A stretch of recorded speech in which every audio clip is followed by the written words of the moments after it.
Everything that happens to you as a believer, God has. Jesus Christ as the food, the bread of life. A believer in the Lord Jesus Christ. Because that's the only way. That's the mechanics. How He can provide you with all the weapons. Scar tissue of the soul, reverse process, reversionism. So this is the 8 stages. If you know Christ now, if you know who He is, who and what He is, what His plan for you, then you have seen the Father. God, through His grace, has put up the Vic Balbido Evangelistic Ministry as a means in delivering His message of comfort and hope in these trying times of the world situation. God's Word stands as the only message of hope and comfort, and it alone brings the Word of God to the world for man's eternal salvation. Here now is Evangelist Vic Balbido with some words of inspiration for believers in Christ to ponder upon. The Word of God is alive and powerful, sharper than any two-edged sword, piercing even to the dividing asunder of the soul and the spirit and of the joints and the marrow, and is a critic of the thoughts and intents of the heart. All Scripture is God-breathed and is profitable for doctrine, for reproof, for correction, for instruction in righteousness, that the man of God might be mature, thoroughly furnished unto all good works. Study to show thyself approved unto God, a workman that needeth not to be ashamed, rightly dividing the word of truth. First of all, why as believers do we have to grow in grace and in the knowledge of our Lord and Savior Jesus Christ? It's because it's God's mandate for believers. In 2 Peter 3:18, grow in grace and in the knowledge of our Lord and Savior Jesus Christ. And the Bible says, for God so loved the world that He gave His only begotten Son, that whosoever believeth in Him shall not perish but have everlasting life. For God did not send His Son into the world to condemn the world, but that the world through Him might be saved. He who believes in Him is not condemned, but he who does not believe is condemned already, because he has not believed in the name of the only begotten Son of God. But as many as received Him, He gave the right to become children of God, to those who believe in His name. And we have been saved by grace through faith, that not of yourselves. It's a gift of God, not of works, lest anyone should boast. Therefore, it's about time that we use the principle of 1 John 1:9, so God can cleanse us from all unrighteousness, and we will be filled by God the Holy Spirit and be back into fellowship with God. So we are ready to take in the Word of God again. Let us pray.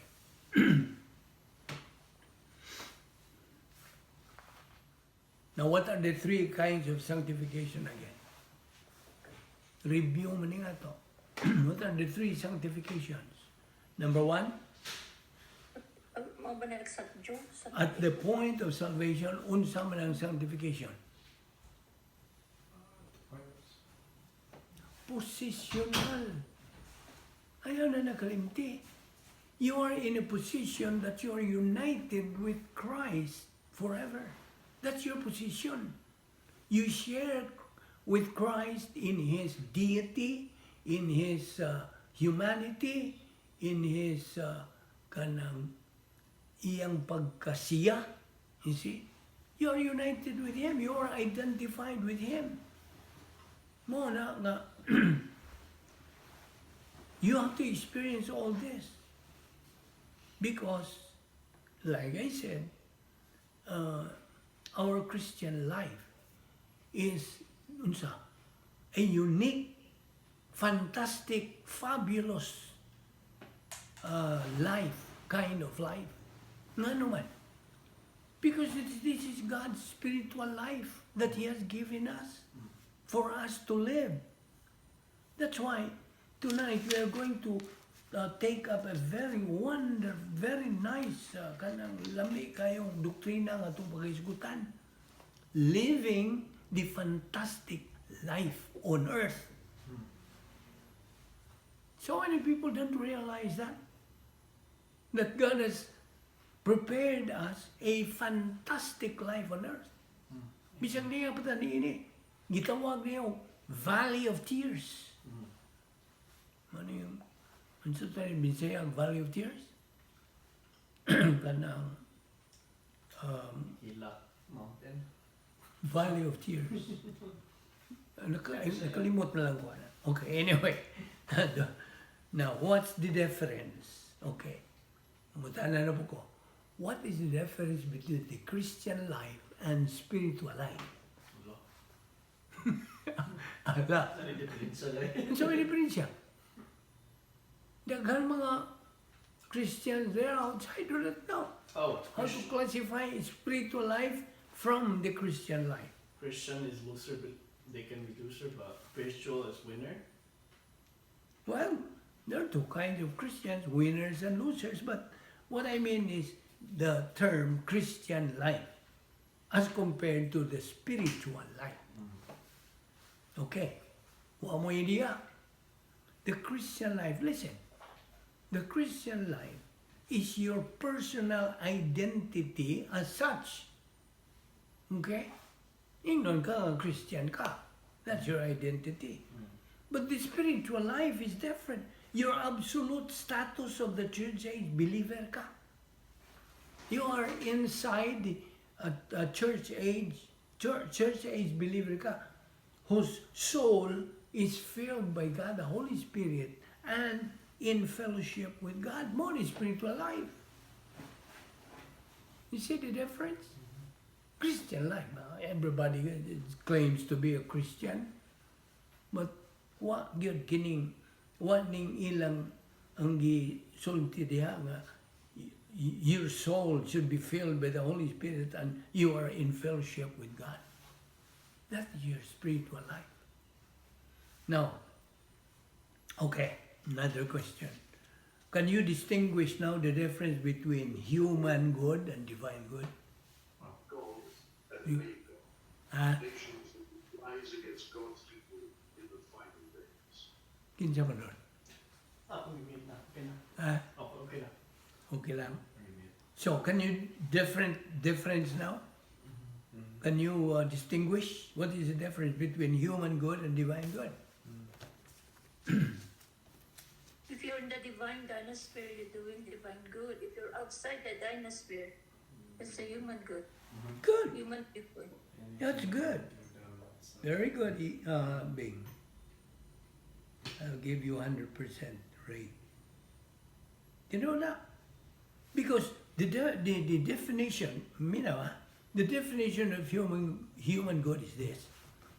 Anything and everything a believer does outside of the plan of God is human good. Tanan gini ang mabuhat ng mga mayo.